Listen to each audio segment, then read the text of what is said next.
Hi, hello, and welcome to a midweek edition of the Dunker Spot. We are,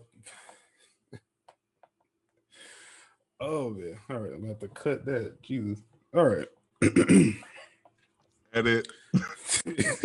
Yeah, we cut out the first like minute and a half. It'd be cool.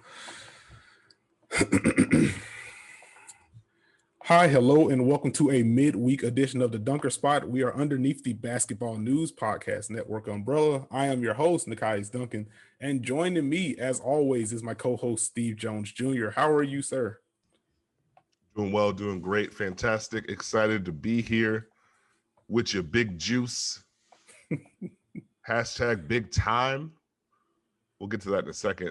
Salute to all the dunkers out there. Way to embrace your bounce. Nekias, congratulations, man. I do mean that. Congratulations. Thank you. Credentialed for a playoff game. Let's give it up for him. Everybody give it up for him. Appreciate it, man. In all seriousness, your journey has been great to watch from where you started to where you are, to have that moment. And there's always a tweet, I feel like, for every moment that you achieve. Somehow there's always one. But that's awesome. You put the work in and you deserve it. I'm really glad you get to go on your 6th trip to Atlanta. See, there it is. I was waiting on the other shoe to drop, and there's the shoe. But yes, we are recording on a Wednesday night. Jazz Grizzlies game 2 just started, actually. But recording on Wednesday night, I am flying into Atlanta on Thursday. I will be in the house, credentialed for game 3. PJ? PJ? Got the PJ going? I'm not doing this with you. Anyway, I will be credentialed at State Farm Arena. First playoff game. I'm very excited. Thank you for the kind words to kick things off. I am ready to watch and experience some playoff basketball in person. So just excited to see how that goes. As far as hashtag Big Juice concerns, we are not sponsored by any juice companies yet, but if I don't accomplish anything else with this podcast, I want to see if we can get the Martinelli sponsorship, like just the best apple juice in the world. That's a free promo. If they want to give us a paid promo, just dunkerspot@yahoo.com. We can set that up. Hey, look, man, if you can pull it off, I got kids. They love sparkling cider, so we're good. See, there you go. We are the unofficial home of Martinelli's apple juice.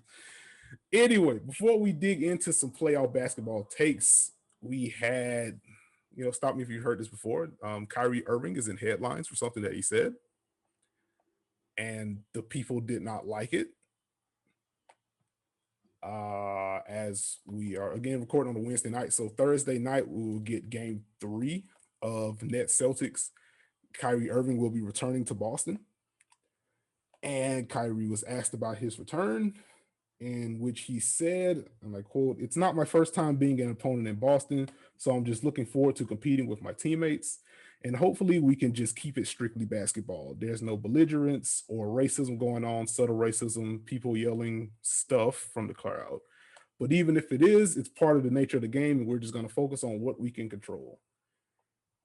And as you might expect, there was a subset of people that did not enjoy that commentary from Kyrie Irving. Celtic fans were quite upset about it. We even had a little bit of a rant from Kendrick Perkins about it. I was talking to Steve about it a little bit earlier today just to see where he was. Steve, I'll concede the floor to you. Where are you at on this Kyrie stuff again? I didn't even know it happened, to be honest with you. You said you want to talk about Kyrie, and I was like, what do you mean? And so, honestly, where I'm at with it is it didn't do much for me, the actual quote. It felt like he was like, yo, just don't wild out. And that turned into this. And what I don't like about it is I just don't like moving the goalpost to kind of list these reasons why you don't like Kyrie and you want to boo him and how he failed in Boston. Like, that's a whole separate conversation. Like, there has to be a point where you acknowledge what someone says and not take it personally and move it to an arena where you can really have that kind of conversation that's easier for you to have. What Kyrie did to Boston fans, I don't feel like is the same as what Kyrie is talking about. I feel like that's fair to say. And if you want to boo Kyrie, boo your heart out. But Boston has a history for a reason. Bill Russell said the things he said for a reason. Marcus Smart has said some of the things he said on the reason. This is Googleable stuff. Like you can do a quick Google search and you can find some things out. So if there's a sensitivity to maybe the progress that has been made there, I could probably understand that. If there's a feeling like that's not acknowledged, I can understand that. But don't take what Kyrie Irving said and turn it into this whole fest where you're recording videos and saying, this is why I'm going to boo you because you're this and that. You didn't do this and that. That's not what he's talking about. That's not what he's talking about. That makes you feel better. He hit a soft spot. I get it. Like the conspiracy theories where it's like, oh, Kyrie's just trying to take the attention. He's going to get booed no matter what. Mm-hmm. Everyone in the world knows that. Like, this is not some conspiracy theory. Why do you think Kyrie, king of the casuals, would decide, yo, facing my former team with the probably, you could say, the two best players I've played with, like combined. That's no shade to LeBron. Don't cut that up. And we're up 2-0 in the series. Why would I take this time to not just be on top of the world? You know, it's just like, it's another example of like wanting transparency from athletes until you actually get transparency from athletes. And then you don't know what to do with it. Like, I just don't like it. It's nasty to me. Like, don't prop up KG loving experience or Kendrick Perkins loving experience. Most Celtics who played for Boston enjoyed their time because they were Celtics.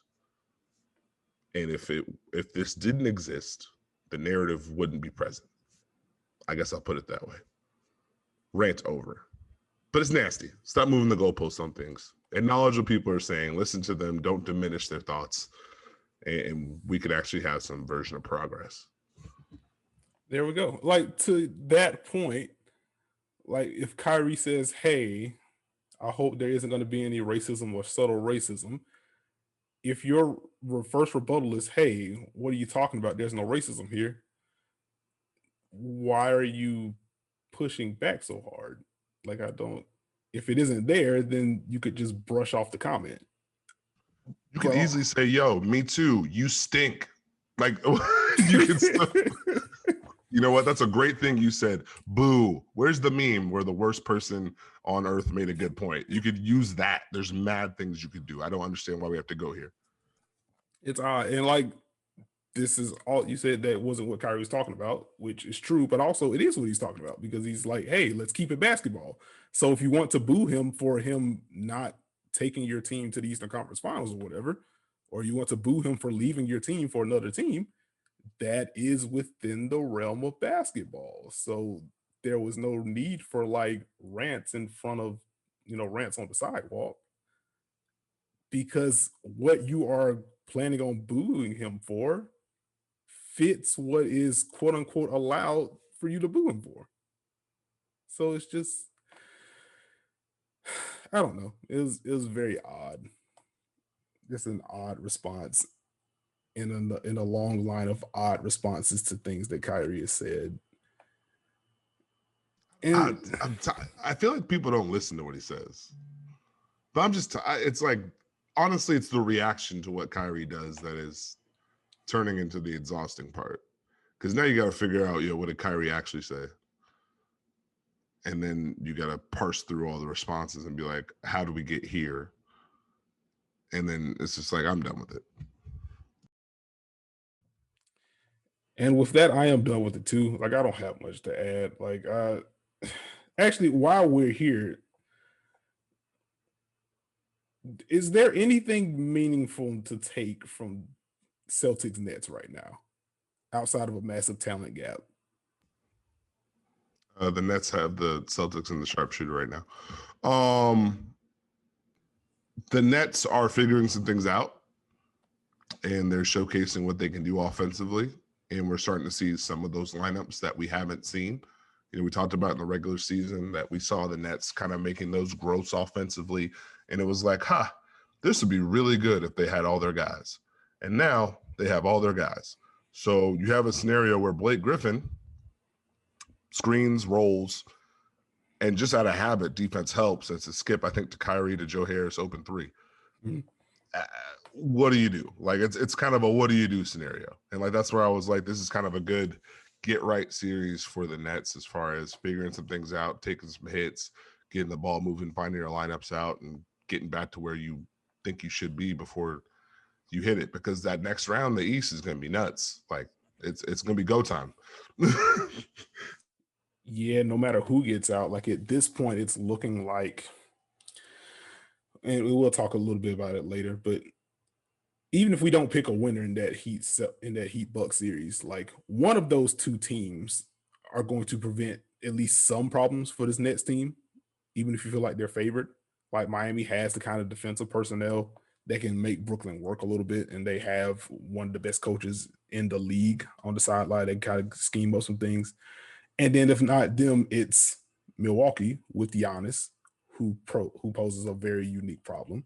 They also have solid defensive personnel they could throw out to match up with Brooklyn's big three.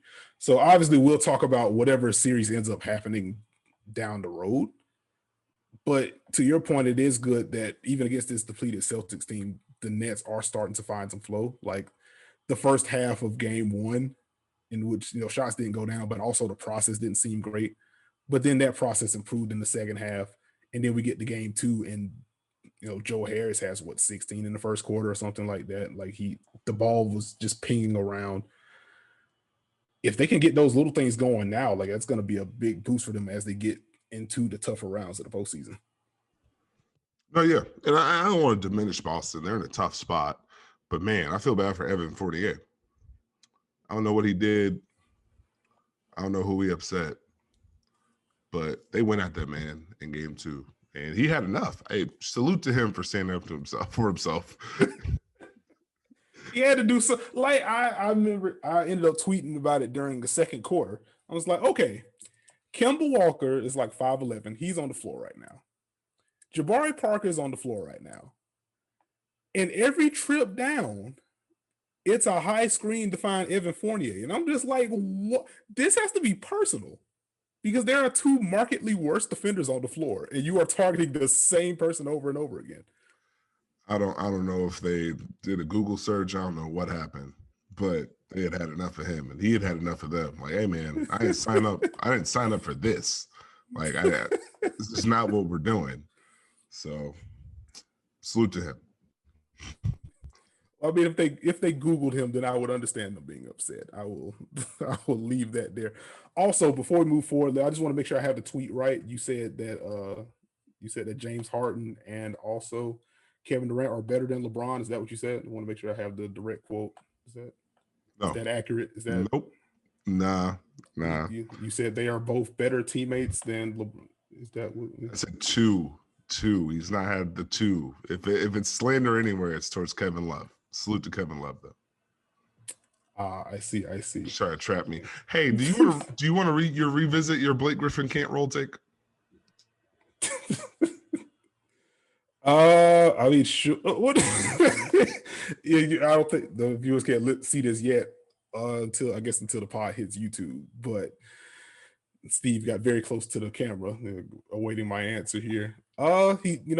Blake does have a little bit more juice than I was expecting. Maybe not Martinelli's apple juice level juice, but he does in fact have a little bit more juice. He had a couple of nice dunks in game two.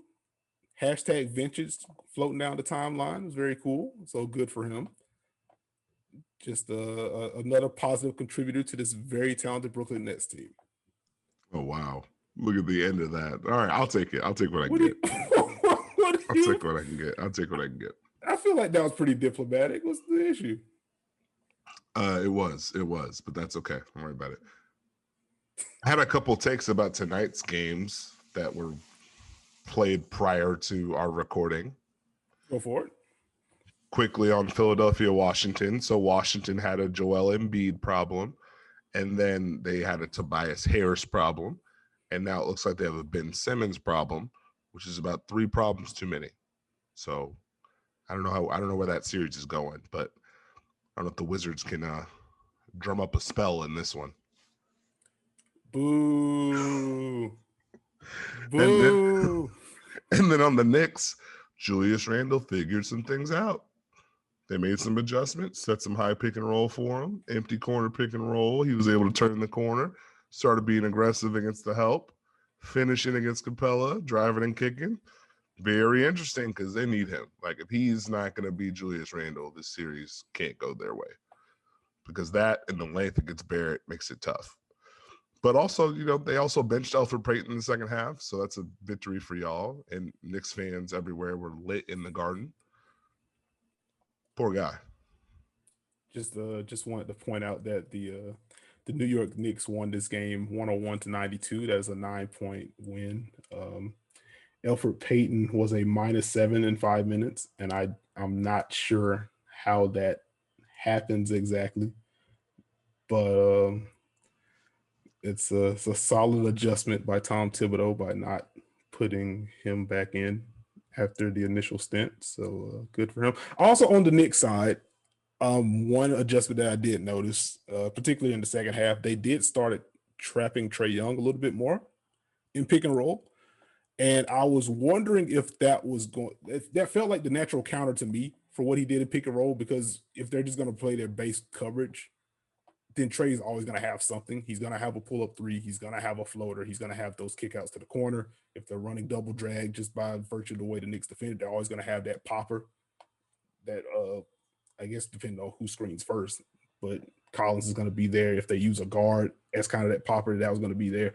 So it was nice to see them start throwing some traps, use their size against Trae, because Trae is, as good as he is, he's always going to be the smallest guy on the floor. So just making him pass over the top or pass out of it early, kind of dare him to make the read on time. You're daring whoever he's passing it to, typically a big, who, between John Collins and Clint Capella, neither of those guys are like elite short roll guys in terms of the passing and quick decision making. And then beyond that, dare Trae Young to get rid of the ball and then actually do something when he doesn't have the ball in his hands. Because one thing that we've talked about in earlier episodes of the pod is that if Trae doesn't have the ball in his hands, he does have the tendency to just kind of spectate, just kind of hang around. So getting the ball out of his hands takes him, he's not an on-ball threat if he doesn't have the ball. And if he's not moving, then you kind of mitigate that and you're able to kind of reset your defense behind that. So it's interesting that the Knicks went to that, did have some success. I want to see how the Hawks counter that in game 3. That's going to be something that I'll be watching in person. Very excited. But that was something that stood out to me. Big time. I love it. 2 hours and 30 minutes on the Hawks Knicks, coming to you guys next Monday. Love to see it. Love to see it. I'm very excited for the quarter by quarter breakdown of that game on Monday's pod. So I hope you're all ready. Okay, just kidding. We're probably not going to do that, but there will be a deeper dive into Knicks Hawks once we record on Sunday night. By the time we record on Sunday night, both games 3 and 4 will be under the books. Will be in the books. So we're going to dig deep, see what adjustments have been made, who's performing, who isn't, all that good stuff. We'll talk about some other series as well. As I mentioned at the top of the show, we are recording on a Wednesday night. We are recording during Jazz Grizzlies, so we don't know what's happening in game 2 yet. But we did want to revisit game 1 since we recorded during game 1 on Sunday night. So wanted to revisit that. Steve, I'll give you the floor first. I know I think I'm going to have more to say on this game than you are. What were your primary takeaways from that game? Memphis is not going away anytime soon. That was my big thing. They're just fighting, scrapping. You can see the stretch that they went through before the end of the season starting to pay off during this run now. Just to take the blow they took with the Utah run and continue to deliver. I thought offensively, their game plan to attack the paint was great. I thought the ways they opened things up was great. I'm sure you'll touch on that. I did want to touch on the defense because it's going to be an interesting battle as the series goes on. They were extremely active. And during the season, they were great at getting deflections, getting in the paint. But as far as the rotations they did against Utah in game 1, I was pretty impressed. Their bodies were everywhere. So what they did was, they kept Jonas in a drop. And then they kind of showed help, but the help was more, hey, I know you're about to kick out. I'm going to play the passing lanes. So it's kind of similar to what Minnesota did to them early in the regular season.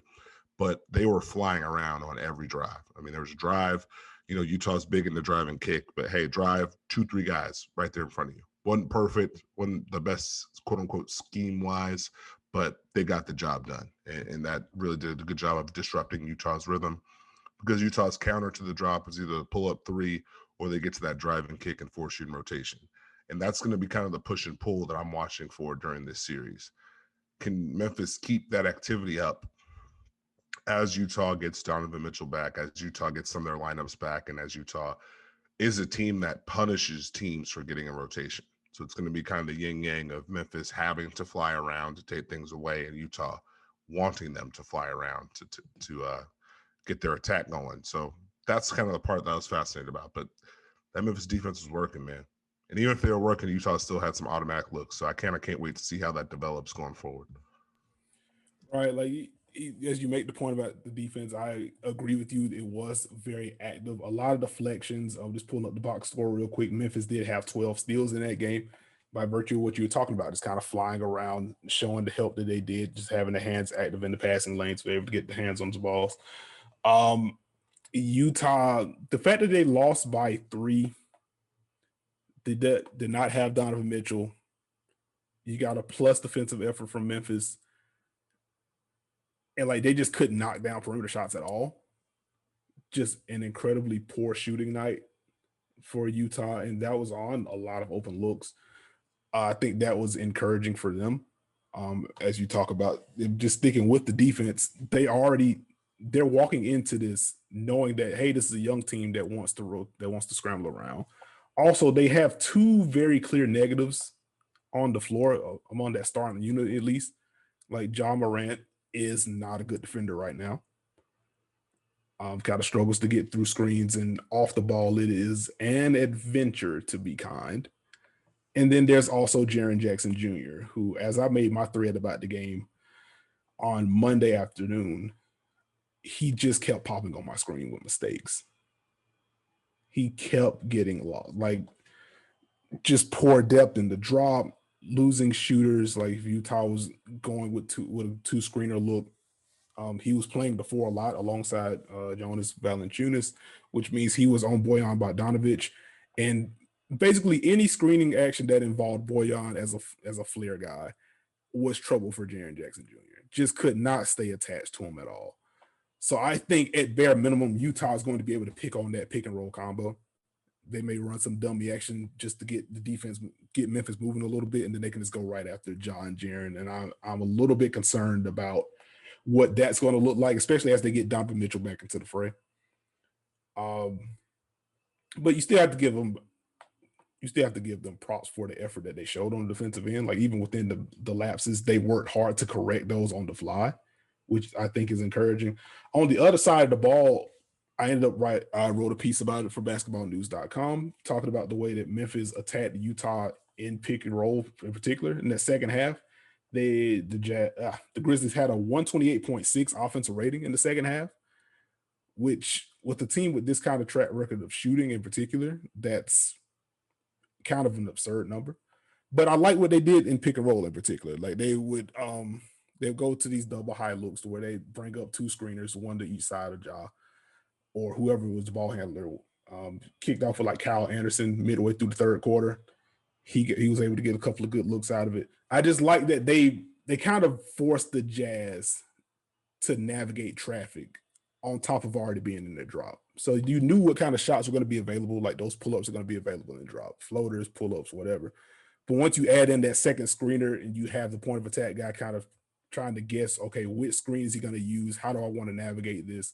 If I go to this side, is this guy rolling or is he popping? Is that something else I need to navigate? So just adding that extra variable into it gave Utah some trouble with Kyle Anderson as the ball handler, with Dylan Brooks as the ball handler, especially with Ja Morant as the ball handler. Just you already know teams want to duck picks against him. So once you give that point of attack guy more to think about, and you combine that with Ja's craft and also just the speed that he has, because he was defended by Royce O'Neal a lot, and Josh is flat out faster than that dude, it allowed Ja to get to that floater just about whenever they went to that look. Later in that game, there was one instance where Ja ran a pick and roll in a similar setup. He went to Jaren Jackson Jr.'s side, and Bojan, instead of trying to drop back or just try to stay attached to Jaren, he showed and recovered, and that kind of stymied the action a little bit. So I think that's probably going to be something that they look into a little bit more, just to kind of force Ja to retreat and give that defense some time to get back in order. But all in all, I was very impressed with what I saw from Memphis. Just tremendous effort on both ends of the floor. You got to see Ja just kind of Ja arrived, particularly in that fourth quarter. Like once he got comfortable and got that floater going for him, like he just didn't care. Floaters over, he tortured Derek Favors in space. It almost wasn't funny. And then before Rudy Gobert fouled out, like even in that third quarter, he had some plus possessions against Rudy Gobert as well. There was an empty corner look late in the third quarter where he's in the right corner. He runs a pick and roll with, I think it was JV, and he just kind of freezes him. Rudy Gobert doesn't know if he wants to commit to the role or commit the Ja, and Ja just sprinkles in a float over his head. And it's like, well, if that's what you're able to do against Rudy, like you can't give a guy, even with the kind of limitation that Ja has right now, you give him that much confidence. If he's not scared of you, he already's kind of like a fearless driver anyway. If he's not scared of you, that could be trouble if Utah doesn't come with a strong reference in game two. No, it's going to be interesting because in theory, I think we kind of went back and forth with this to lead up. Ja's skill set probably seemed to help Utah in a sense they didn't have the pull up so you could play drop, but Ja's also got the ability to always crash the paint, and now he's got space to do so. So if he's finishing over Gobert, finishing through him, that changes the math. I'm just very interested to see, again, if Utah can pick their pace back up, their tempo. You know, that's something we've talked about this season. And in game one, Memphis kind of was able to drag them down, you know, by being physical, denying some of the off-ball movement, got them up against the clock, which is when Utah kind of struggles. So it'll be interesting to see if Utah get that movement back, force those rotations, get the ball moving. And then quick question, I don't want to stay too long on this. Memphis Grizzly hit 2 3-pointers in game one. Do you know who that was? No, Steve, cannot think of it for the life of me. Who was it? Dillon Brooks. Dillon Brooks. Surely that can't be the answer. No, Dillon Brooks, the fourth player in Grizzlies history to score 30-plus points in a playoff game. Him, Zebo, Mike Conley, and Marc Gasol. So he's a Grizzlies legend. Yeah. There's another one who hit 2 3-pointers too. There it is. Who would that be? Desmond Main. Okay. I was like, there's no way he's about to throw a change up like this. Oh man. Anyway, game two is currently in progress right now. We will dig deeper on this series as well on Monday's episode. We'll record that on Sunday night, so stay tuned for that. Let's dig into Denver-Portland a little bit. Denver responded with a 128-109 victory in game two. They got 38, 8, and 6 for Nikola Jokic, got 18 for Michael Porter Jr., got 15 and 7 for Paul Millsap off the bench. Aaron Gordon with 13 and 6, but came through with a huge role on defensively in the second half of that game. Took the Damian Lillard assignment, and Dame struggled. Dame finished the game with 42 and 10, but I believe 32 of those points came in the first half.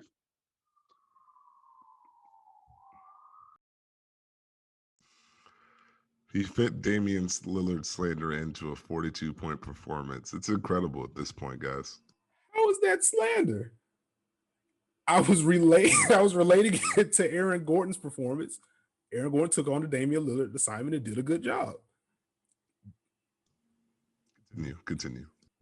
Dame couldn't be stopped in the first half. Aaron Gordon did a good job on it in the second half. That would help explain the disparity in points between the two halves. That's all I was saying. It's not slander. That's praise for Aaron Gordon. I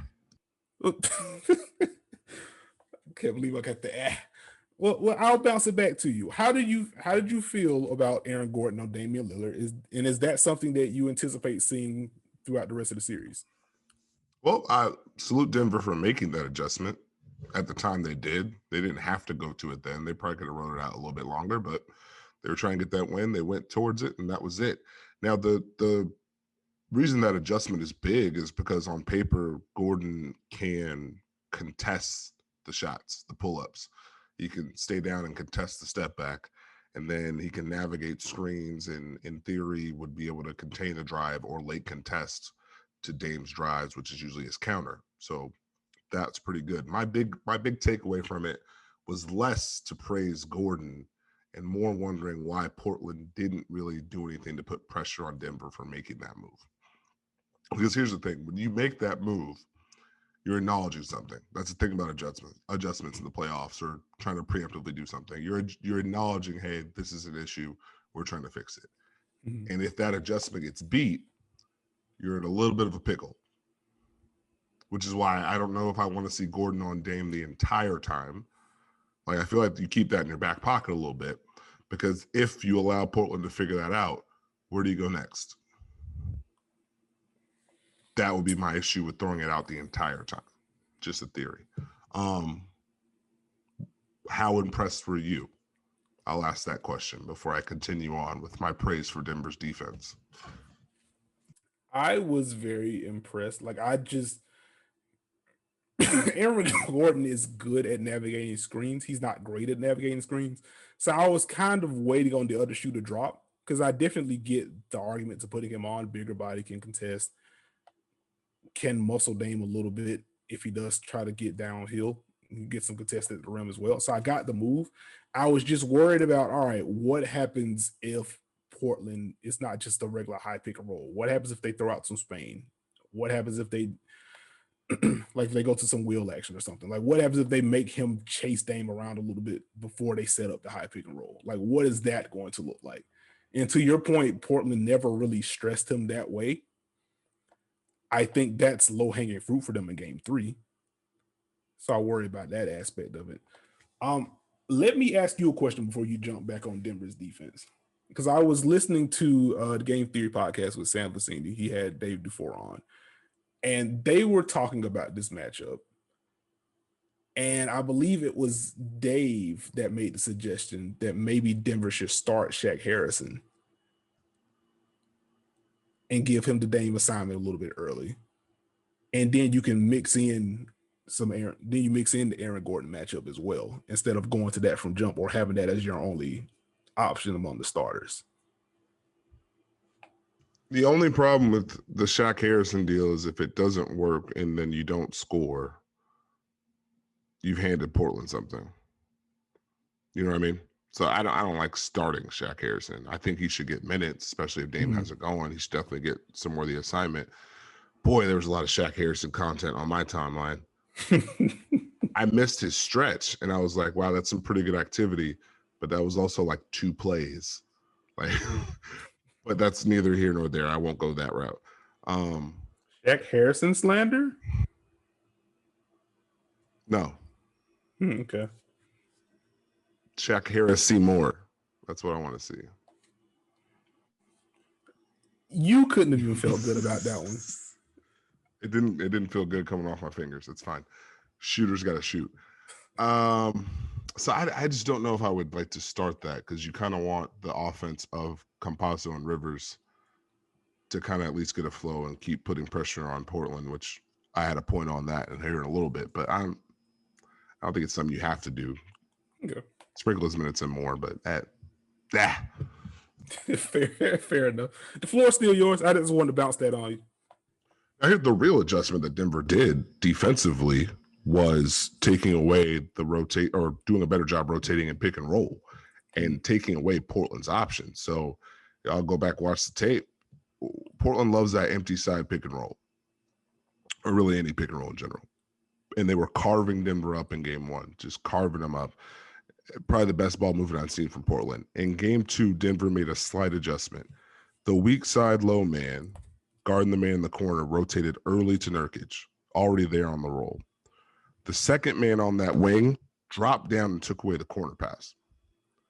So essentially what they told Nurkic is, hey, we're here on your roll, and hey, you can't make this corner pass. This is the guy you have to throw to.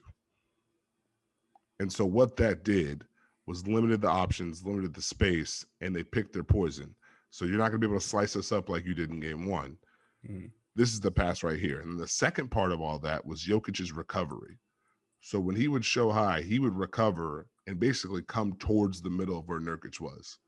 So even if you really wanted to fire that wing pass, if he hesitated just a little bit, space was gone. Denver recovered. And by doing that, it just kind of put Portland back in the same pickle they've been in the regular season, where we created an advantage, we don't get anything out of it, now we have to reset and try again, as opposed to game one where they were just creating, taking advantage in the flow. And so that was a key one for me. And I want to see what Portland does in game three with their spacing, knowing that's coming from Denver. Because if Portland's not going to have that in pick and roll, it's going to be a real tough climb. And like they were in that game mainly because Dame kept them around. And then once that kind of went south, the Denver Nuggets took off. So I'm interested to see how Portland handles that and readjust, because that movement, when it's there, is great, but we've seen over the course of the season when it disappears, they struggle. It's a good point. It's a good point. Just a quick note on Jokic. Wait, did you say that's a good point? Folks, write that down. That's the first time. That's the first time I didn't get fair enough. What do you, I didn't know that this was being tracked. Oh yeah, the dunkers, they tell me that fair enough is my concession of choice. Yeah, how do you think I learned about good for him? Wow. Where are the dunkers that work for me? That's crazy. That's okay. I will I'll keep that in mind. We'll see. We'll see who the real dunkers are. That's fine. That is fine with me. Just even bouncing back on game theory real quick. Sam made the great point, something I knows as well. Like the positioning of Jokic offensively was a little bit different. There was a little bit more action in the middle of the floor, just to put more stress on Portland. I think that kind of forced them to help a little bit more. Still not a high assist game by Jokic standards, but I mean, 5 is a lot higher than 1. So I think it's positive they were able to kind of generate some more rotations, force some more help, kind of get Portland's defense scrambled a little bit more. And Jokic just continues to eat Yusuf Nurkic alive. And like, I am just like, there isn't a good answer for Jokic to begin with, but like Jokic is playing better on those post-ups than even I thought he would. I mean, Nurkic is at least a strong dude. And it feels like it just hasn't even mattered what he's done. Like Jokic just gets to his spots, and even if he doesn't, then it's a fadeaway. So it's just like, whew. Jokic is playing completely unbothered on a different level. I mean, when you come off a stagger, shot fake, wait for the defense to recover, and still fire, you're doing something different. I thought not just the positioning of Denver, but also just their mindset. Like even to open the game, when they go to Rivers and Campasso with handoffs and screens, and those guys drive hard, what that did was make them threats, and what that did was put Nurk in a tough spot. So Nurkic all of a sudden was thinking. Mm-hmm. That's the last thing you want him to do. In game 1, it was automatic. He knew his job. He knew his role. He completed it well. But now all of a sudden, Rivers is turning the corner. I'm supposed to help, but Jokic is popping. What do? I'm out of position. And I thought that was what Denver did a really good job of. They forced Portland to move. They didn't give them the same automatics. And the guys who had struggled in game 1 became threats. Paul Millsap shot faking and driving. Monty Morris taking pull-ups, drawing help, that kind of thing. And Michael Porter Jr. was great offensively. Portland didn't have an answer for when he was coming off handoffs and just pulling up. So it'll be interesting to see, because let's be honest with each other. This should be a 7-game series, but if Denver is going to get 5 non-Jokic scorers in double figures, then I think we know where the series is going to end. Portland can't win that way. But it'll be interesting to see. I want to see if Portland get Dame and CJ going. Norm and CJ going. I think you know what you got in Dame. They got to get those other 2 going. This has been it's 2 games. But like, even as CJ shot better in game 2, like it's just felt like a weird series for him so far. Like he was kind of off in game 1. He shoots better in game 2, but it didn't feel like he really made an impact, if that makes sense. Like it felt like his buckets were quiet. Back to the full CJ slander too. I feel like I'm not allowed to say anything about anyone in Portland's backcourt at this point. But like I don't. Well, here's the thing. They're not necessarily giving him the same reads. He's not getting the same room. They're kind of actually treating him with a little bit more respect than I thought they would coming in. I thought he would get dropper switches, but it's been a little bit more activity with him, which has been interesting. So it's interesting to see how they'll get him loose, and especially if it's going to be a scenario where, say, they put Gordon on Dame, if he has Campazzo and or Rivers or Porter Jr. on him, is that time for him to all of a sudden do what he does? I would hope so. Like you're gonna need to have someone take some pressure off of Dame. And I think to your earlier point about Denver just kind of taking away the corner skip, like I wonder if they're gonna start. I wonder if they're going to shift around the spacing and where they place these guys in pick and roll. If it's Dame or CJ Hamlin, do you just put Norm on the wing instead of the corner? Since that's the pass they're going to take away, and then that kind of opens up Norm for more catch and shoot looks, or if Denver scrambles out to him, now he can get downhill and kind of force the action that way. Because I think that's him not being a real corner threat. I think that hurts the offensive value there because he's knocked down from the corners, and also just by virtue of the corner being shorter, it's also a shorter drive for him. He drives with so much fury to begin with. So maybe that's a small counter Portland makes heading into game 3. Well, I'd imagine we see more double pick and roll. I'd imagine we see possibly one guy on the weak side, maybe 2, not 3, so Denver can't go to the automatics. Portland's going to have to bend their spacing a little bit to take away what Denver's trying to do.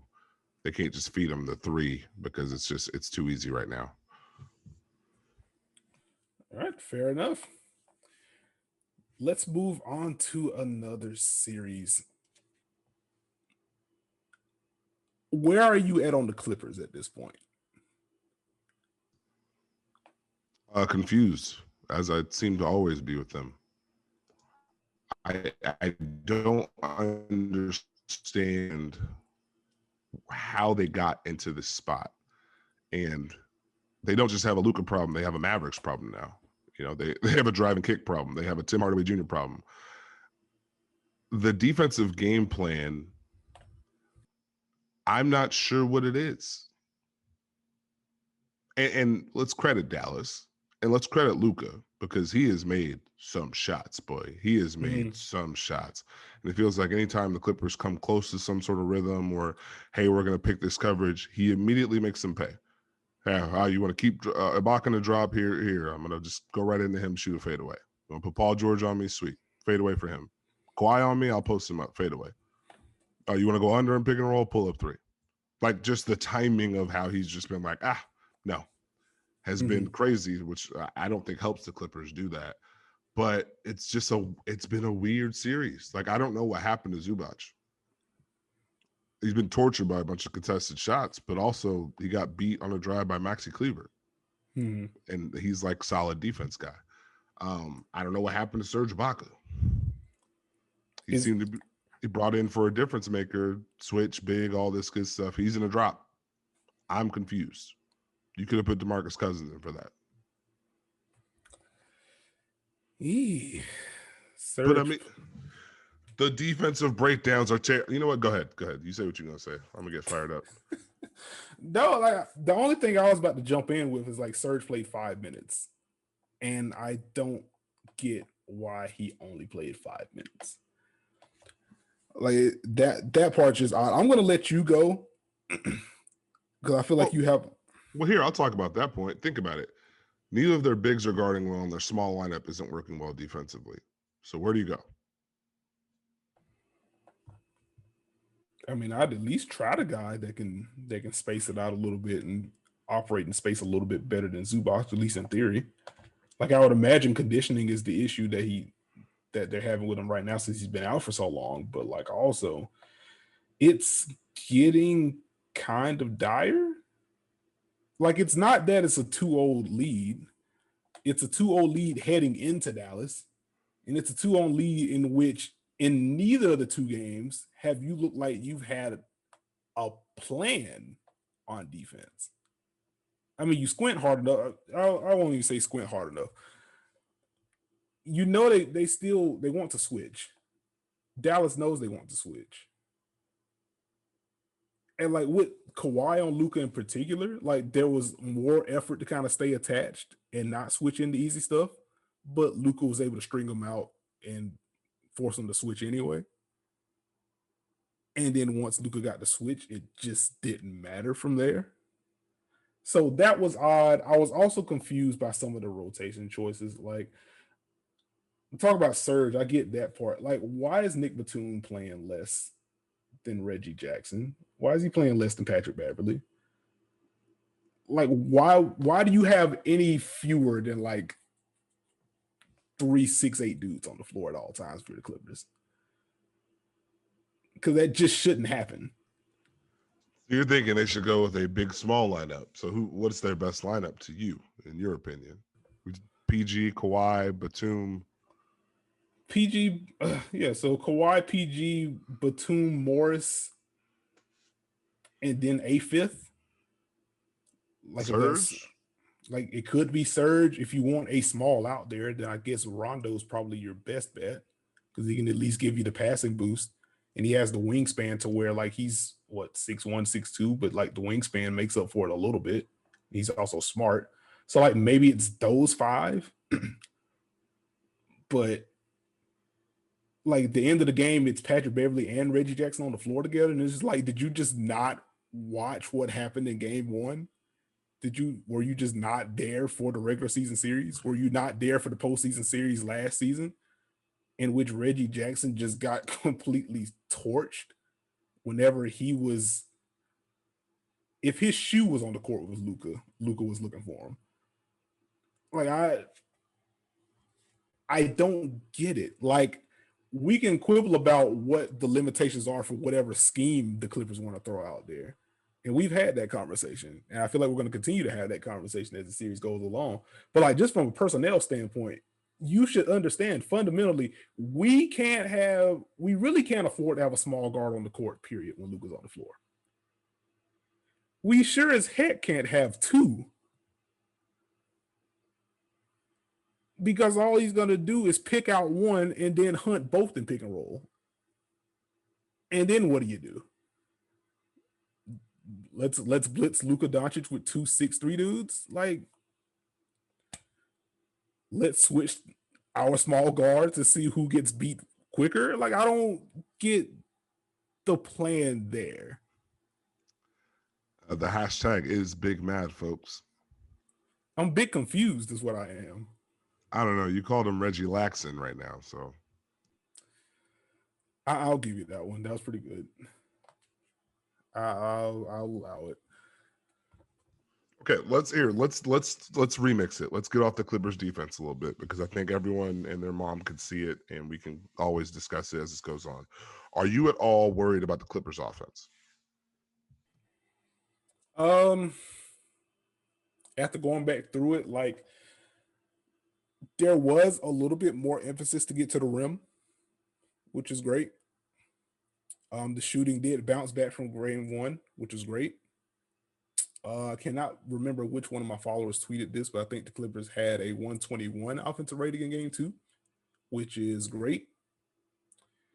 But then I also have the possession in my head where Paul George gets Kristaps Porzingis on the switch and he dribbles in place and then he takes one step forward and then he steps back and takes a three over Kristaps and misses. And I'm just like, why? It's that Vine, the old Vine clip of the white pastor. Why? Wait, you're old enough for Vine? What do you? How old do you think I am? Wait a minute. My bad. Continue. Sheesh. Okay. Anyway, it just, I don't know, man. I guess I'm less concerned about the offense than I was in game one, but also there are still these blips in which they don't attack nearly consistently enough. I don't feel like they hammer home like those kind of mismatches in space enough for me. Here's my issue with the Clippers offense right now. I don't think they've really been able to bend Dallas's defense to a point where Dallas is concerned and overreacting or over rotating, and the Clippers are able to generate some of the looks that they were able to create in the regular season. To your point, Paul George came out, I think, first quarter driving. Kawhi went off scoring, but the Mavericks didn't really change much. And that said a lot to me. Because I think Dallas has done a really good job as far as discipline goes of, we're going to make it tough on you. We're going to help when it makes sense, but we're not going to overdo it. And any of these kickouts or any of these swings, we're going to close out, we're going to contest, we're going to try to make all these shots tough. And they've been able to hold on to that game plan discipline. I don't know where the Clippers can go to kind of make Dallas think twice. Because even when they go mismatch hunting, I think Kawhi had a couple post-ups against Brunson, and they doubled that because you don't want that. But they've shown a willingness, if Kawhi or PG is on Luka or Porzingis, go ahead. Mm-hmm. We're going to stay home. Go ahead. And that is where I think the Clippers have to get to, because we can talk about the defense all day, but if they're not scoring and it's not a team deal on that end, and they're unable to hit and create those same threes, then you're really in an uphill battle. So that's something I kind of was intrigued by, kind of watching that back. Like, Dallas has done a pretty good job, but I just don't know if the Clippers can bend it, Yeah, and to your point, just to make a very basic box score observation here that kind of speaks to what you were talking about, forcing the Mavericks to get in rotation and, get the others involved. Kawhi had 41. Great. Paul George has 28. Great. Both of those guys scored at a high level, did so efficiently. Reggie Jackson had 15 off the bench, did so on 12 shots. That's it for your double figure scores. Not just it for your double figure scores. Those three are the only guys that took double digit shots. So there's no real spreading the wealth in that way. It's 23 assists on 45 shots, 45 made shots, which is okay. But I don't know. Like they have two very talented shot makers. They have a bunch of shooters. So like I feel like they can kind of conjure up a solid offensive rating almost by accident. But the process does still feel a bit wonky at times. Again, they did get to the rim more in game 2. They need to continue that progress, because even going back to our earlier pods during the regular season, once the Clippers really perked up, it's because they went from like a bottom 3 or bottom 5 team in terms of rim rate to like average. They were never great in terms of the frequency of the rim, but once they got that to average in conjunction with what they were already doing the shooting, then the offense really took off then. So like the bar isn't completely out of reach for them. Like if they're just average in terms of getting to the rim, they have enough shooters to make teams pay. So they just need to continue to get to that. But man, like I know you said we talked about defense, and we have talked about defense a lot, but defense is such a problem. It's such a problem. Like it's made me question like my evaluation of the Clippers throughout the season, because like I've always noticed, the defensive rating isn't great despite the talent. And I already questioned your evaluation of the Clippers this season. Hashtag fair enough. But no, I was just kind of like, all right, the defensive rating is great, but they have had guys out. Their starting lineup with Batum had a really, really, really, really good defensive rating. I think for most of the season, it was like below 100, that starting five that they had. So I was like, okay, well, moving pieces, they're experimenting a little bit because of the moving pieces. Once they kind of hammer down their rotation and get into the postseason, like the lineups that matter for them are going to defend well. And that was just kind of the way I thought about it. And now they are tossing out the lineups that matter. And, Patrick Beverley is being told he's too small. You put Kawhi and PG on Luka and KP, and Luka's just like, oh, okay, cool. Let me just call Dorian Finney-Smith over for a screen. Y'all are going to switch that because we don't have to think about anything else, and we're just going to attack him instead. Have fun standing in the corner watching.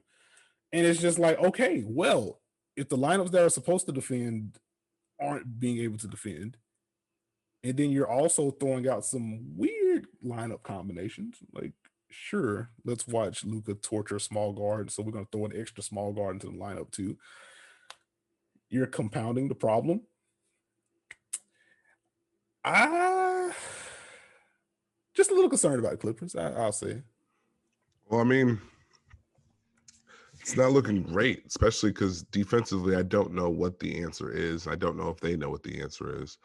Like, it's one thing to have the coverage that's getting torn apart. It's another thing to where you're searching for it, keep getting beat, and now you're not even sure what you're supposed to do. Like, there were times where they were messing up switches in the fourth quarter of a playoff game. Like, that shouldn't be happening. Right. You know, they're trying unders in pick and roll. They're trying everything they can, and none of it's working. And this is the playoffs. Like, you want to have different things you can try, but if you're out here just hoping for something to work, you're in trouble. That's where I'm kind of disappointed. It never felt like the Clippers had that fire, that energy, and the small lineups struggling on both ends. That's where my concern comes, because that was kind of like their ace hand, their ace card. Like, hey, we can play big. Now we can hit you with this. We can come in waves, and it's. How about Tim Hardaway Jr. though? Oh, he's been so freaking good. He's been so like he's been. I think firmly he's been their second best player.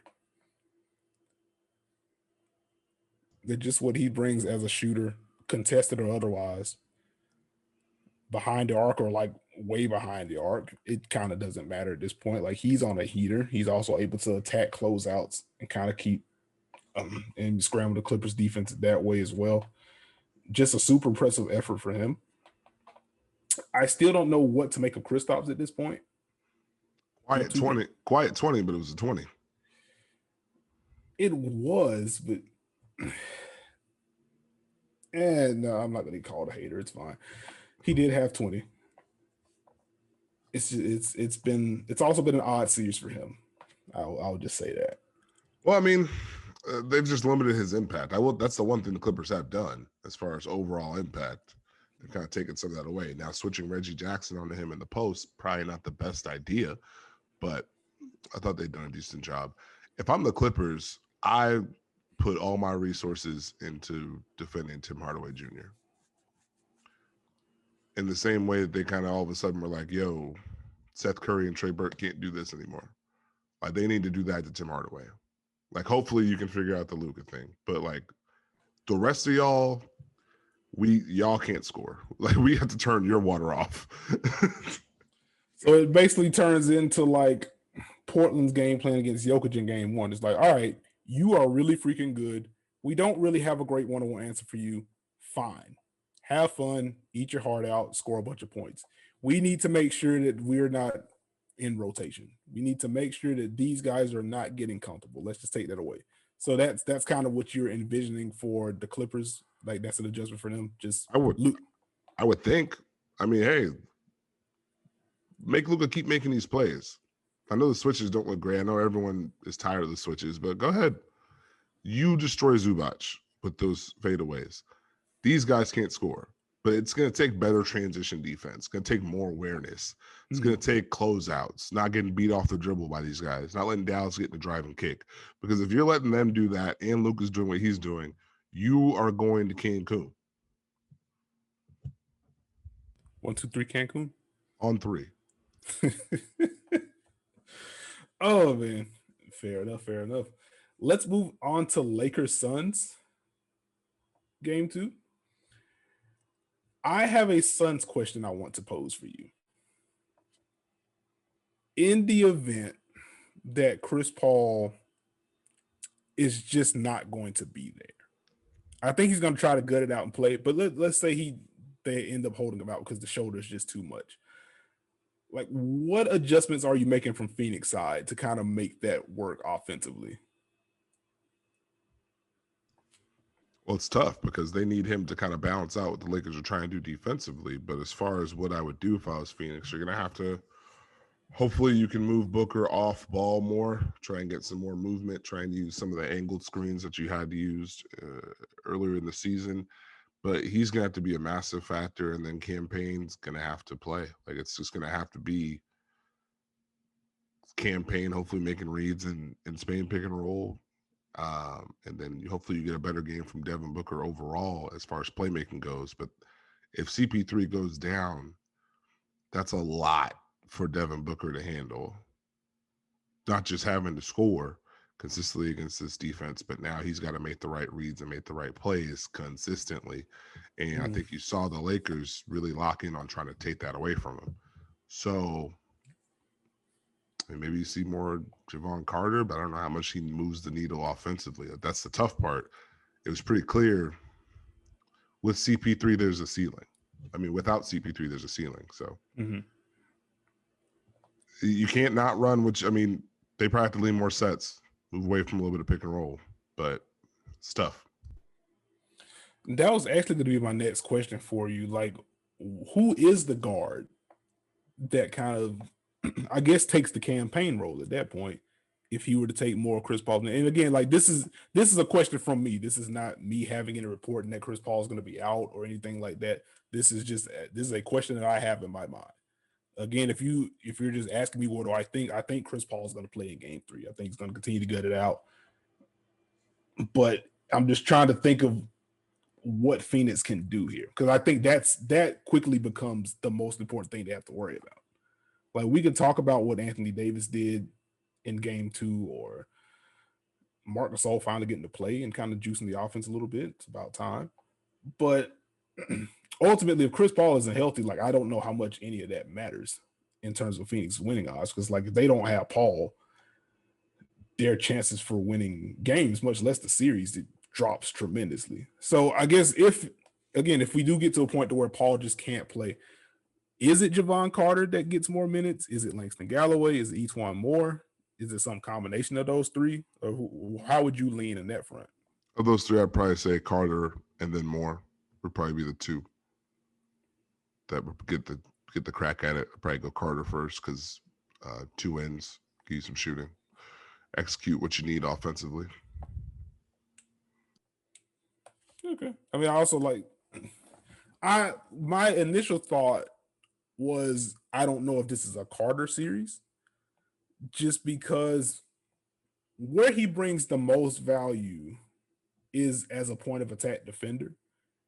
And, like, I don't see the matchup for him to where he, like, affects the Lakers in any way. Because if he does a great job defending, like, Alex Caruso, what does that really mean? Right? Because, like, Caruso isn't really initiating the offense like that anyway. So I think Galloway and Moore is kind of where I would lean between those three, just because they do bring some of the shooting. And in Galloway, well, in Moore's case specifically, he brings some movement shooting. And I think you need to find creative ways to kind of bend LA's defense, or you're going to need someone to kind of relocate with the way that the Lakers are probably going to continue to trap Devin Booker at this point. If that's going to be like a natural rotation because they're doubling, like, you're going to need someone that knows how to find those pockets of space and kind of make, have those pathways to make those kickouts, and then can kind of cash in from deep. So that's where I would lean. Okay. Do you think CP3 can find it this series? Because outside of one stretch in the second quarter, it was tough. I don't know how much he can do. Like, I mean that literally, of course, because the shoulder is very clearly hampering him. Like, he's still having trouble going to his right. He's still having trouble he doesn't have the same zip on his passes.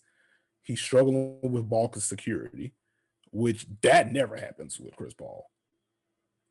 So that bothers me. And then figuratively, like, again, we talked about it when we were kind of previewing things. Like, I worried about what the Lakers' size would do to Chris Paul. It was never a matter of, can Chris Paul make pull-up jumpers? Of course he can. Can he make corner skips? Of course he can. Can he make, lob pass, whatever? Of course he can. But when you have the point of attack defenders that the Lakers have, and when you have the kind of size in the front court that the Lakers have, and when you have either AD or LeBron, sometimes both, depending on what the pick and roll configuration is, when you have those two guys on the back line willing to rotate or play the pass lanes or whatever, like, it's such a high degree of difficulty series for Chris Paul to begin with. And now you take away some of the range of motion in the shoulder. He can't pressure the defense in the same way, and he was going to struggle to do that anyway. But now he can't. He physically can't pressure defense because of the shoulder. He physically can't take the pull-up jumpers the way that he wants to comfortably. Like it's so tough. I don't know. Like outside of walking the ball up and kind of directing things and pitching the ball inside to Devin Booker to let him work and kind of helping direct traffic off the ball, like outside of that, like I don't know what his own ball value is at this point. Well, no, it's tough. I don't know what happened, but in that second quarter, he's able to find something. So I thought at least, hey, he doesn't have his fastball, but he can still throw it. Right. Maybe 2-3 times a game, maybe for a 2-minute stretch or so. But then in that second half, he didn't look right. He telegraphed a skip pass, which is extremely unlike Chris Paul. Mm-hmm. And so he went from, hey, I can get 2 mid-ranges off, I can hit a Smitty, to looking like he was clearly in pain and hobbled. And like he can't be that version. Yeah. If he can kind of float around, direct traffic, maybe find it every now and then, they could probably live with that. But if it's, hey, he can't even play, I don't know what you do against that defense. Yeah, like that's kind of where I'm at, because just from a physicality standpoint, or just from a size perspective, like he was already behind the 8 ball, and that's what makes it so tough, because you're compounding that with an actual injury now that affects literally everything he does. So like like just going back to game 1 when he was kind of hurt and he was still out there gutting things out, and it was, the Lakers continued to send traps to Devin Booker. We talked about this on the pod Monday, but they were rotating off of Paul at that point, because like, okay, well, if Devin Booker's able to make the kick out to Chris Paul, like he's not gonna shoot, or we don't really trust him to knock down shots. And like even going to game 2, like Chris Paul was 2 of 5 from the field. Like he wasn't very efficient. Did not take a 3 in that game.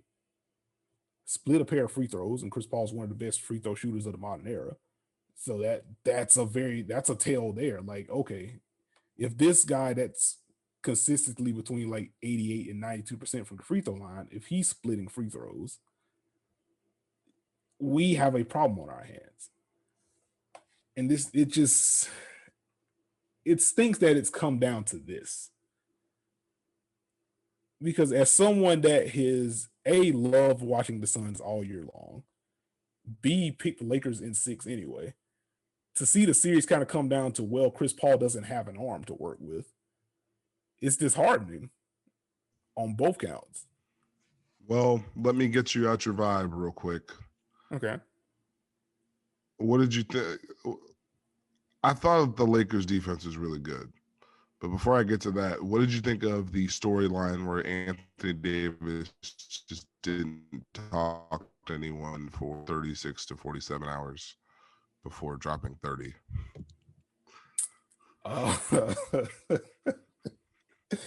That's cool, I guess. Like I didn't know why it kept getting mentioned. I was confused. Like, shoot, like I don't like. I just find it hard to lean into that kind of stuff, man. Like, at the end of the day, it's basketball. Like, it's. They said he was Anthony Davis. Oh God. No. Absolutely not. But I mean, I guess we can shower the Lakers with a little bit of praise. I mean, that was on offense anyway, because we've talked about the defense. Their defense was just ridiculous that entire game. Particularly in the fourth quarter. Their defense was insane. Or even the fourth quarter, what they did to Devin Booker, I seem to be the minority on this, but the shifts they made to kind of take away the reads he had in game 1, because we talked about it after game 1, he was great, but they doubled over and over and over, and he was just scoring and carving them up, taking that away. They mixed it up to where, hey, we're in a drop when you come off. But as soon as you get to this elbow free throw range, the big is coming up. Like, we're not going to give you that shot. we're going to help on this roll, and we're not going to give you your pull-up look. So those two normal rhythm things you think you might have on this play, both of them are gone about the same time. And the secondary thing they did was, if the big did step up, that guard that was chasing Booker on his hip dove right to the big. And so, hey, you think you got me? That pass is taken away too. So it was like, wow. And I thought just the way they mixed it up, threw some switches in there, just to take his rhythm away, take those reads away. I thought he had a tough time adjusting to it. So I want to see how he comes out in game 3, because that's one of those things that can work. But I don't know, once you get some film on it, it might be a little bit different. But I thought the Lakers adjusted, man. The Suns were eating them up with empty corner looks. The Lakers were doing a better job of containing that role. I thought Andre Drummond did a good job. I thought obviously Marc Gasol came in and immediately did Marc Gasol things as far as sniffing things out, rotating, being in the right spot. The Lakers needed that. And then, like you said, the fourth quarter, that defense they played down the stretch was huge. I do have a question for you. Okay. I'm going to jump away from the defense real quick. Did you think Phoenix got a little too trying to do a little too much when they switched the matchup to start the second half?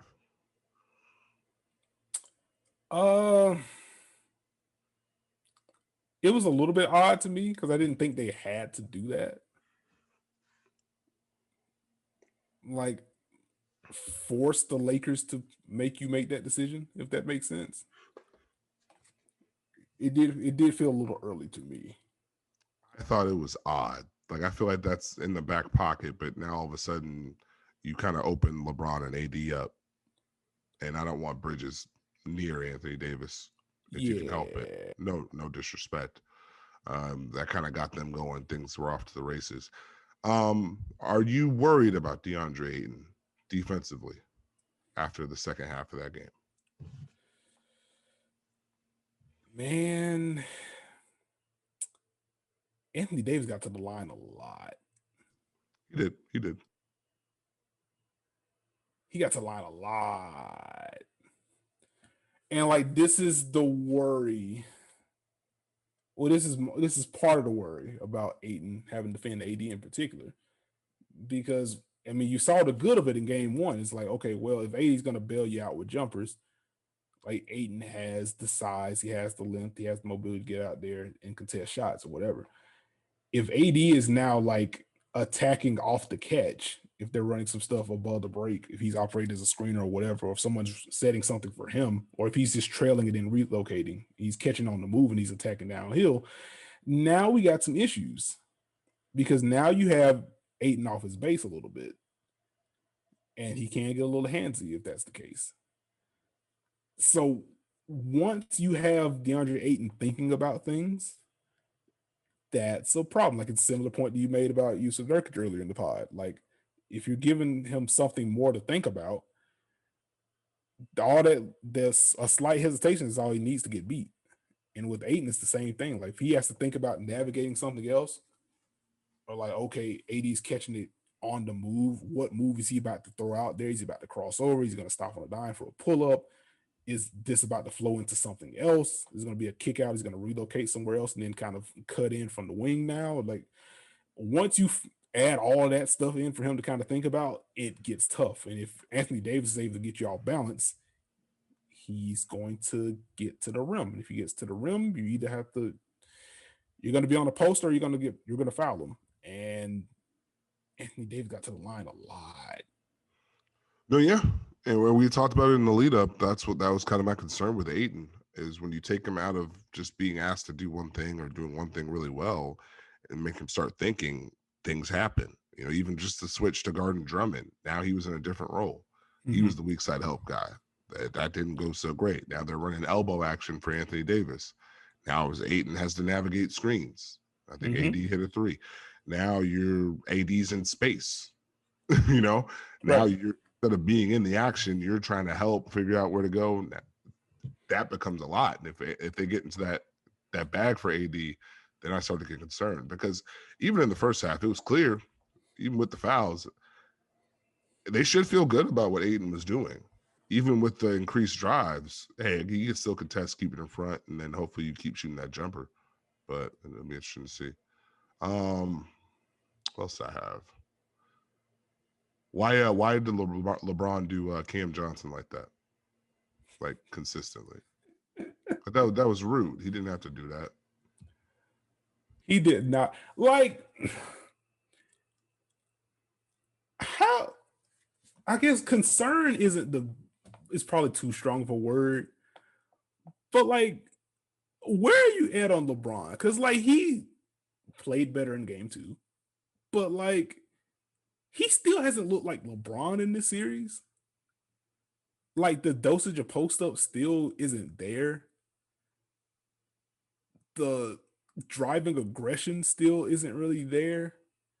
Like, is this him still kind of picking his spots? Do you think it's the ankle a little bit? Is it like, what is it with LeBron? What are you seeing with LeBron in this series? I think he's picking his spots. I think he's trying to give AD the room to get going. I think he knows he can get it going. I think when they need certain things, he does. But I think he knows what the Lakers ultimately need is for Anthony Davis to be rolling. And so I wouldn't say it's a disservice, but it doesn't necessarily help them in the long run if LeBron goes out there and drops 40 in game 2. Mm-hmm. They need the big fella to get going. So I'm not quite worried about LeBron. He just seems very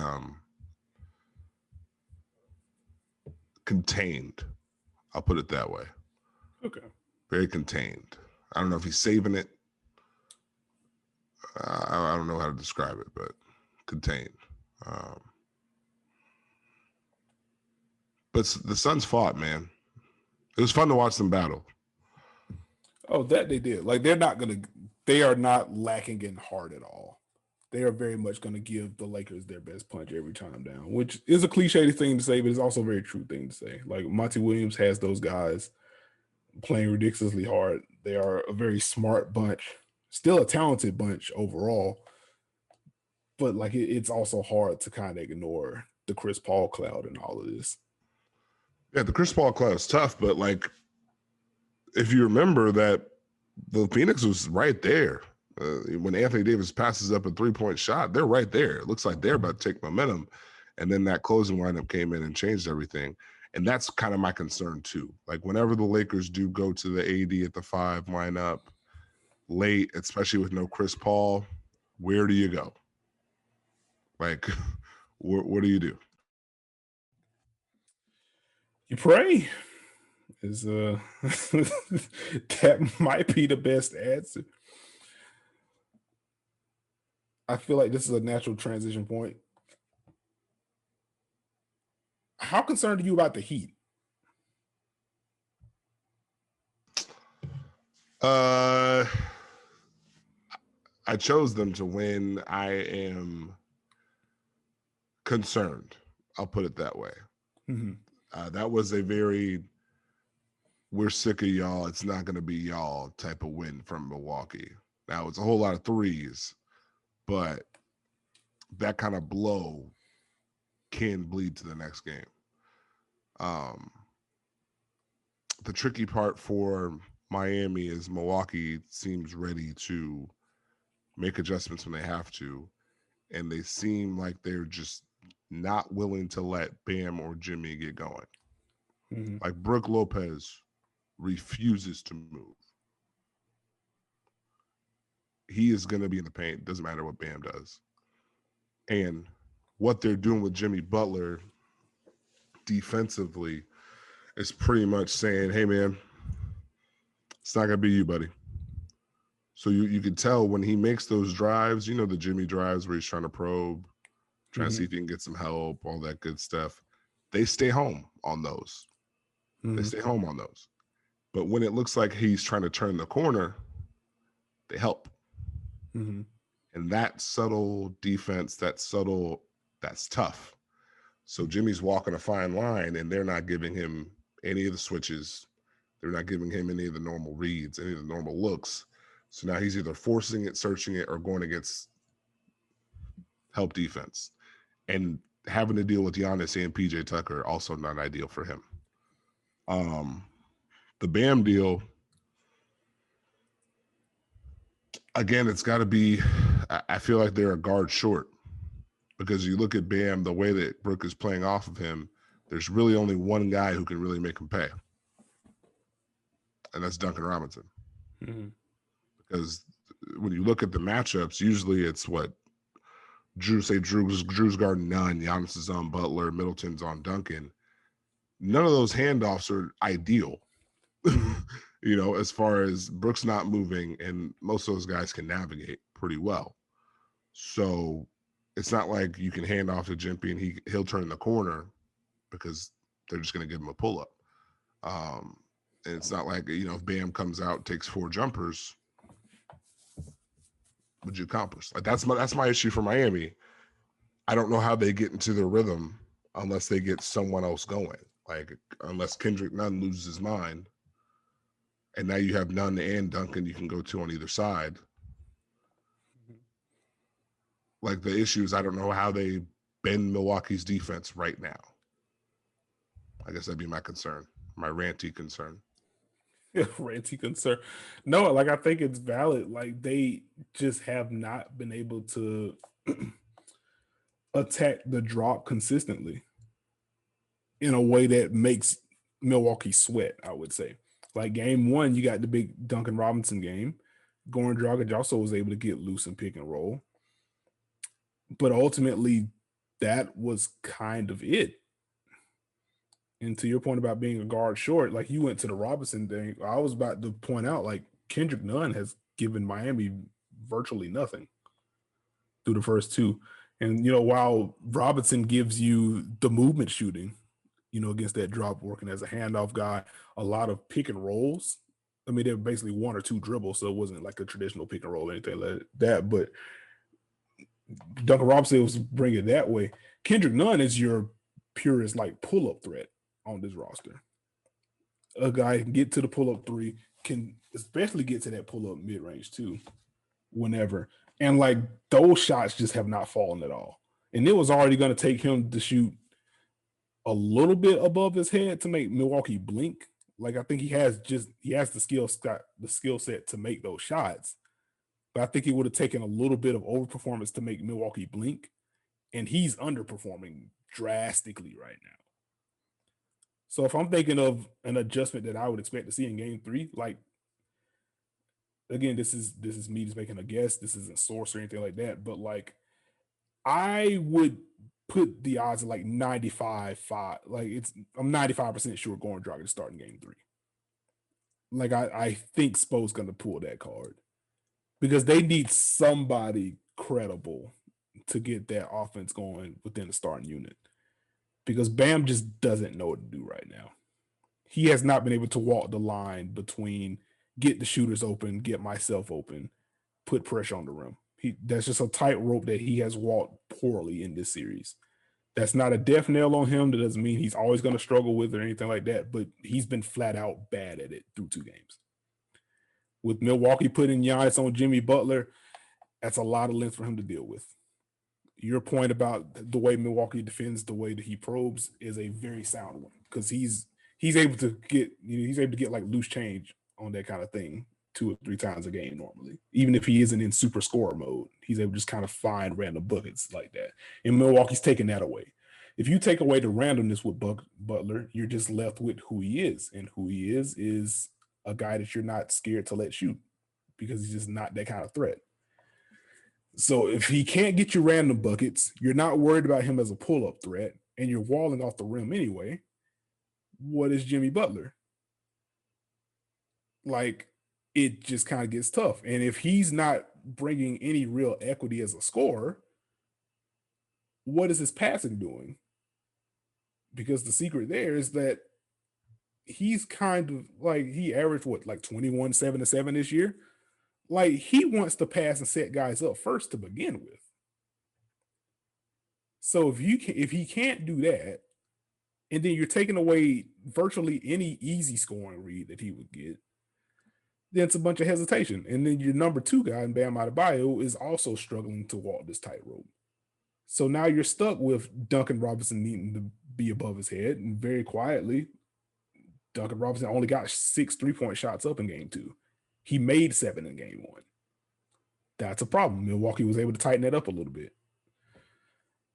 again, you got virtually nothing from Nunn. Like, he had to assume more offensive responsibility because Butler and Bam were again kind of taken out of the element, and Nunn didn't have the shots going.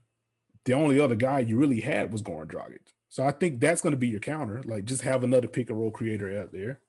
So once you're with the starting unit, you're going to have those handoffs or fake pick and rolls with Duncan Robinson against the drop. You're going to have Goran Dragic that can give you something as a scorer in pick and roll, and also has that kind of lock chemistry with Bam Adebayo. So if he can get downhill, maybe you can unlock Bam as a roller a little bit, give him some easy ones, maybe gain some confidence, and you kind of flow from there. But man, that's the other thing. Milwaukee, is not letting Bam Adebayo do much in pick and roll. Mm-hmm. Like the slips that Bam's been known for, can't do it. And it's just like I feel like he's rolling into a person before he rolls into Brook, and I feel like that's been tough. Like Miami's got to get some type of movement going. They got to get some cutting. They got to get something to move Milwaukee's defense around besides just handoffs. So they've got to try and use what Milwaukee's trying to do against them and get some movement going. Try and get them to commit in a different way. It has to be more empty corner. Like, I feel like that's the low hanging fruit there. But man, I mean, even with that, there's just so much length on the floor for Milwaukee. They can still find ways to kind of jump things up. And even if they are working empty corner, like, it's also going to depend on who they're running the empty corner look with. Like, I think if it's with Goran, they can probably find some good stuff. But man, it's tough because, like, just in terms of the speed of it, I don't think Goran and Kendrick Nunn gets to his pull up a little bit quicker. So I think he'll be able to find those gaps a little faster. But Goran Dragic, his pull up jumper is a little bit, I mean, his jumper is more reliable, but it's also more of a set shot. Like, he kind of stops on a dime and then gets into his jumper. That gives Milwaukee time to kind of rotate over and contest the shot. So I don't know. Like, there's no great answer. No, there's not. So I mean, if you're Miami, hopefully you can get some hot shooting. Maybe the defense will pick up a little bit and see if you can get them back in the mud. You know, because I mean, that game got out of hand real quick, and Miami never really got it back in hand. But that thing escalated quickly. Like that's one of those games where you refresh the score if you're not watching. You're like, whoa, what happened? I gotta give Milwaukee credit though. Again, all that stuff I was talking about after game one, where they weren't attacking the pressure points, they fixed just about a lot of it. And they were attacking mismatches, using Giannis in slips, putting guys in pick and roll, show and recover, open things up. Like, that's progress. Like, that's them being aware enough to know, hey, just in case you guys think that the defense is the strength, we can do this as well. Like, kind of just little cracks at the formula that Miami's presented. And I still think Jrue Holiday ultimately is going to be such a deciding factor for Milwaukee, just because of what he can do playmaking wise, scoring wise. But I like the irony of drop defense being Milwaukee's end, a year full of switches and experiments, and playoff success being based on Brook Lopez staying in the paint. Right. We get Budenholzer, all that noise, and hey guys, it works. It's funny, like, and this is something that I was thinking about after game one in particular, because, like, as someone that remains very high on Milwaukee's bandwagon, and like how I've kind of. What do you mean? You're the chief conductor. You're the CEO. Not the CEO. Oh man, but no, like, as someone has made the point a bunch about Milwaukee trying to switch and do different things. Like, I think what was kind of undersold going into this series is that, and we talked about it during the preview pod, but like, it was still going to be on Miami to make Milwaukee bend first. Like, the thing about Milwaukee switching isn't that switching was going to become their base. It's that when they need to do so, they can do it. But you still have to make enough shots and force enough rotations for Milwaukee to be like, okay, now let's go to this counter that we've been working on all the time. And like Miami just has not, they haven't pressured Milwaukee in that way. No, they haven't at all. I think one of the questions we had asked each other in the preview was, can Miami make Milwaukee think? And they make them bend? And the answer's been no so far. And if that continues, I don't know what you do. You know, it's going to take a big swing. Tyler Hero's going to have to make some shots. Yeah, that would be helpful. Oh, you thought a pun was coming? I did. That's the second change up of the pod. Hey, a great pitcher has more pitches. You start with one, right? Mm-hmm. Just like in the show, you got to get more pitches. I got 2 right now.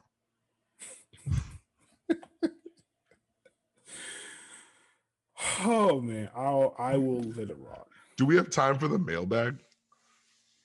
You know what? We can absolutely go mailbag. I feel like we have thousands and thousands and thousands of questions that have stacked up from the dunkers embracing their bounce that I still do not have access to because I don't have the password. Sir, if you would simply scroll up in your messages, you would have said password as I've given it to you. It says sleep well. All right, let's get into some mailbag questions before we close this thing out. This one comes from Lazarus. He says, hey guys, loving the show and the deserved shine you're getting for giving the people what they need. I just wanted to follow up on something from an earlier podcast. Nekias mentioned that he didn't really believe in drop coverage being the core of an effective playoff defense, but said he wasn't going to get into it. Nah, man, get into it. What should the core of an effective playoff defense be? Isn't an effective playoff defense more keyed by personnel than scheme? Talk it out. So, like, the tape that I've been percolating on for like a year and a half at this point is that I don't see a drop defense being super successful later in rounds. Because I think just on a very basic level, the rise of pull-up / movement shooting just makes it tough to play that as a base. And I think as you get into the postseason, you want to remove as many automatics as possible. Like, you want to force your opponent into counters. And I think if you're allowing your opponent to walk into a game or into a series or whatever, and you say, okay, if we run this action, we are going to be able to get this shot right here whenever we want to. I think that is inherently problematic, particularly as you get into like the second round, the conference finals, and the finals in particular. So I feel like you're going to need some, like, it can be a blend. I'm not necessarily saying you can never play drop coverage, but like as a base, I kind of struggle with it as a playoff defense because you just have those built-in pockets. Like, I think selective switching is probably the way to go. Stay attached when you can, and if you feel like an advantage is about to be created, then switch, and then you kind of help beyond that if you have to, depending on what kind of mismatch is created. But that's just kind of the way that I think about it. I get it. I think drop defense can be a piece of it. Maybe 2.5 quarters, you can pull that off with the right personnel. I'm going to go left field here. Okay. I'm going to say it's lineup versatility. Okay. That's going to be the core of your most effective playoff defense. You need to be able to not necessarily have all the schemes. You need to have the lineup that can adapt to whatever that team is throwing at you. So you need to have the big who can be at the level. You need to have the big who can be in a drop if, X guard is out. You need to have the team that can switch. And if you can do those things and kind of match your strengths against their weaknesses, I think you pop. Like, I think the more lineup versatility you have, the more you can survive some of these matchups, the deeper the run you can get in this NBA. Just like the Lakers being able to play big and being able to play small, like that makes a difference to me. Like the net to throw out a million combinations, that makes a difference for me. If you have a base, eventually someone's gonna probably play it off the court. That's my second ranty. You're not down for the rants? No.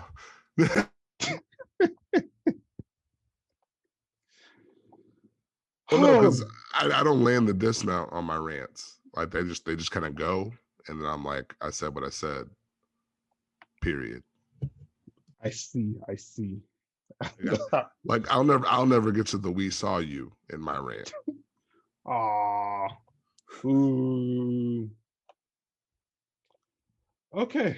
Well, that's just kind of where I was on drop. Again, to your point, like, I think it'd be a piece. Like I just worry about it as a base because I just don't want to give my opponent like building shots. But all right. Next question comes from Toby. He asked, "Who is the best American center in the NBA right That's interesting. How much non-trouble can I get in with this question? now?" Oh, this is gonna be good. Okay.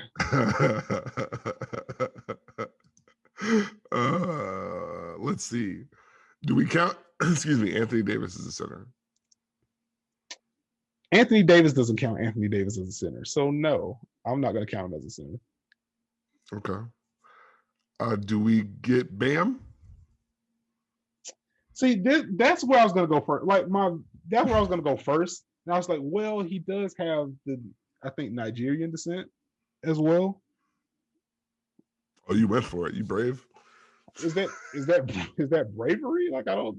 It's just. No, I just don't know. So like I believe that's where it is with Bam. So if Bam counts, I think it's him. The second guy I thought about was Cat, but I believe he is also Dominican. You hold on. Let me Google that before we get canceled. What? This is not me trying to be canceled. I'm like 65% sure on that.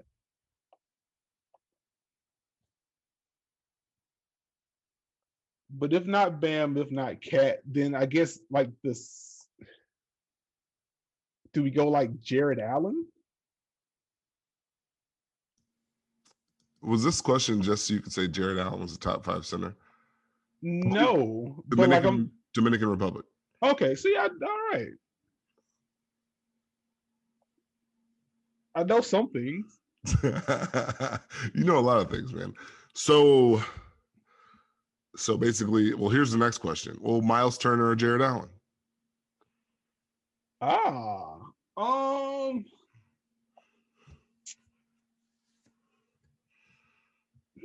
That's a good question.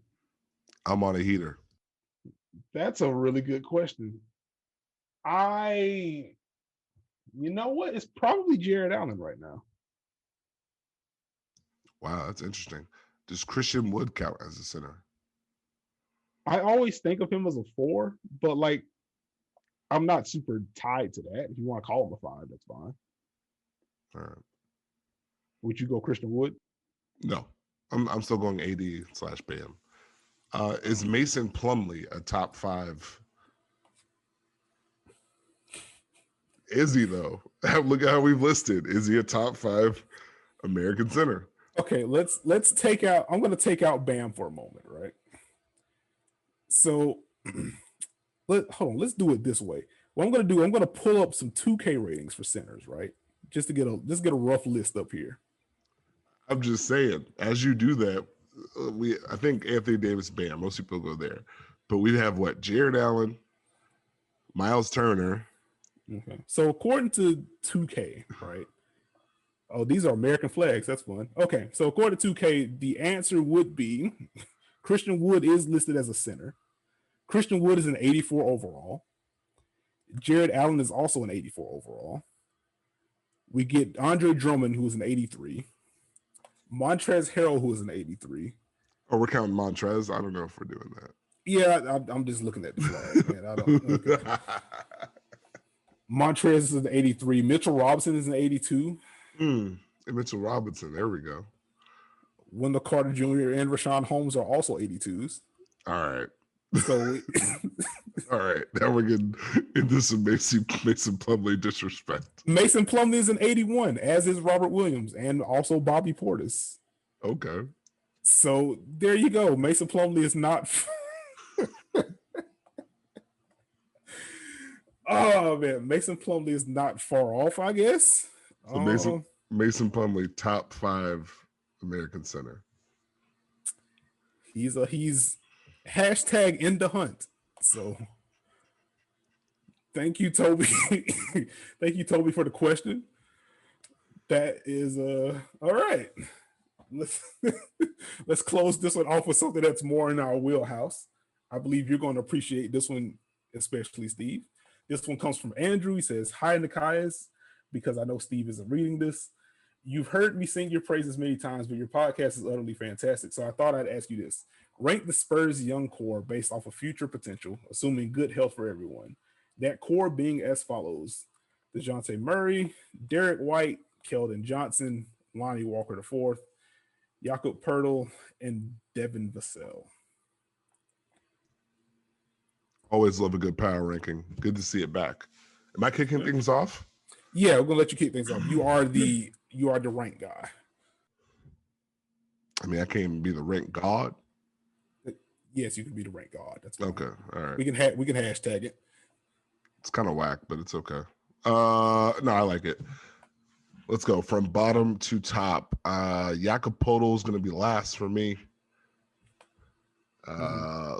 Future potential. Lonnie Walker. Okay.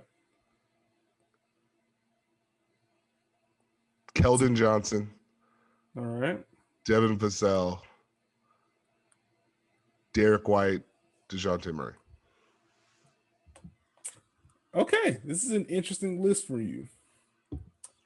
You know what? I'll also start from the bottom up. I'm gonna copy you. Pertl is last for me. With it being a future potential, I think Derek White is next for me. Just because if I'm not mistaken, he's the oldest player on this list. So I go Pertl last. Derek White is next. Keldon Johnson would be next for me. I'll go. I'm gonna go Devin Vassell. I'm gonna go Lonnie Walker, and then I'll go DeJounte Murray. We flip-flop Lonnie and Derek White. Yeah, well, I mean, I have White a lot lower. Yeah, well, yeah. That's where it ends up being swapped. I think for me, Lonnie. I don't know. Not that Lonnie can't get better, but I don't know if he can just not just be a better version of this. Like, I think Derek White's pretty good. If he can stay healthy, he's pretty good. So, like, I think if you're just asking like who's the best player of those 6, like I think Derek White is second on the list behind DeJounte. But like factoring in like potential, and I think White's already 27. I want to say, because I think he was a 23-year-old rookie, I believe. So I think just with that being the framing of it, I had him lower on my list. As far as Lonnie goes, like I do think uber athletic 3-and-D is kind of the archetype for him right now. But I've also seen some passing flashes from that man, in which, like, I don't know how many of those on-ball reps he gets in San Antonio. But I think if he's able to get them, like if DeMar isn't there next year, or even if San Antonio ends up consolidating some of this guard/wing talent that they have, because they do have a lot of it, and he gets somewhere where he's able to explore, like I think there's more there for him on ball. Like, you know, he can shoot, he can fly around on defense. Like in transition, he's obviously a threat as a guy that can trail field the wings or just dunk on people. So I think there's more on ball chops for him. I like it. There's my Lonnie Walker take. I feel like you want to slander my Lonnie Walker take. I don't. I have a question for you. Okay. So during the Knicks-Hawks game, LeBron James sent out a tweet. Oh God. And we're just gonna power rank the funniest things about this. Shout out to LeBron. But he said, man, it's loud as hell in MSG, that joint rocking. The word as was A with 2 asterisks and hell was 2 hockey sticks. Now, is it funny that he censored the word as because he was just saying AS? That he did the backwards hockey sticks? Or that he corrected the tweet after he sent it? Oh my God. Okay, it's all freaking ridiculous. It's so freaking ridiculous. Like, I love LeBron, but like that's freaking ridiculous, bro. That man is, oh man. As the resident corny man on the pod, that is one corny individual. And I mean that endearingly. LeBron's just a corny man. That's fine. That's Space Jam, man. Gotta keep that Space Jam money right. But he censored the wrong word. Like, I tweeted about it, and I'm just like, why did he censor? And it was like, but Nekias, you say LMBO, and I was like, no. I'm not talking about the hockey sticks. Let's go back a word. Read what he tweet. Read the tweet again. Please revisit the tweet, and then just to get like a streamline of replies, like, oh wait, now I get it. That takes the cake for me. That's hilarious. That got censored. I just want to realize. I wonder at what point did he realize? Whoops. Let me go ahead and fix that real quick. Took him what 4 minutes to send the correction. I was like, someone had to tell him, like, hey, bro, I don't think you meant what you thought you meant. 24 minutes to throw the AS out there. Good Lord. Also, what do you think about TNT throwing these tweets on the screen? I was watching Memphis, Utah, and all of a sudden Todd Gurley's talking about hoops, and I was confused. Like, I think it's cool for like interaction and such.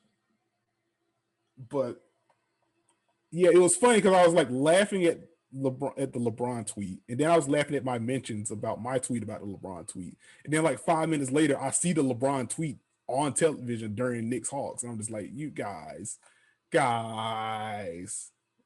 no. But to answer your original question, it's him censoring that to begin with. That's number one by a very wide margin. The correction is number two, and then the hockey sticks is three. Like, I'm fine with that level of corny. It just kind of is what it is. As like I say, LMBO, like it's fine. You do say LMBO. It's true. The brand is the brand is the brand.